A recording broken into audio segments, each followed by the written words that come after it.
What's up guys, it's Wayne from Gamer Gab. Every gamer has their list of gaming nopes. You know, genres or game features that'll make you pass on a game outright without even trying it. Well, one of my nopes is turn-based combat. It's the worst. But in the interest of personal growth and expanding my horizons, and because I'd heard good things, I decided to play Clair Obscure Expedition 33.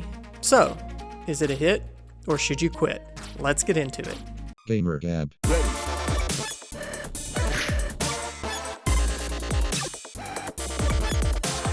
Go! Clair Obscure Expedition 33, developed by French studio Sandfall Interactive, is an action role-playing platformer with turn-based combat set in the fictional island town of Lumiere.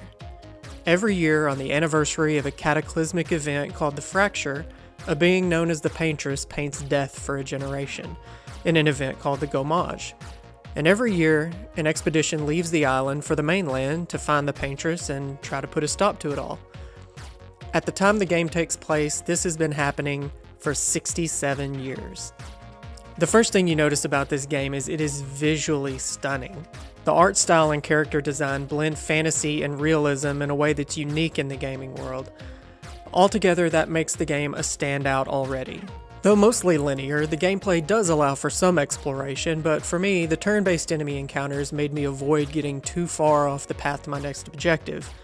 See, the problem with turn-based combat is that it absolutely destroys immersion. It literally removes you from the game world and drops you into an arena where you take turns attacking and defending until you win or die.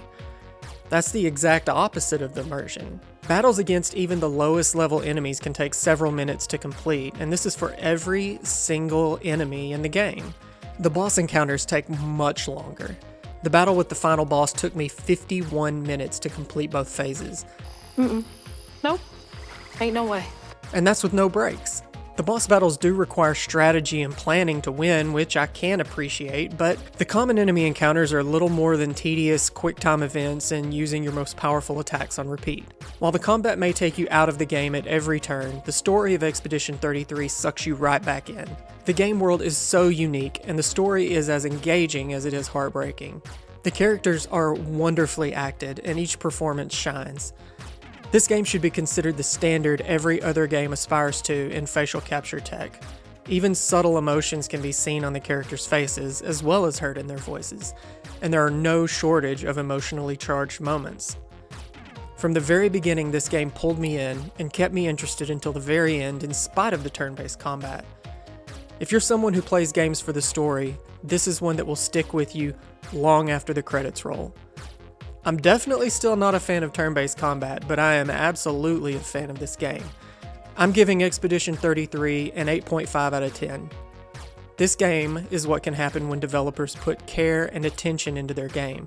Sandfall also gave this game a $50 price tag because they wanted it to be as accessible as possible.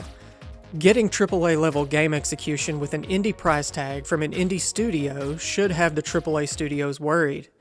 This is the kind of work that deserves support. So what do you guys think? Let me know in the comments. As always, Gamer Gab is powered by Conway Corp high-speed internet service. I'm Wayne, and I'll see you next time on Gamer Gab. Gamer Gab.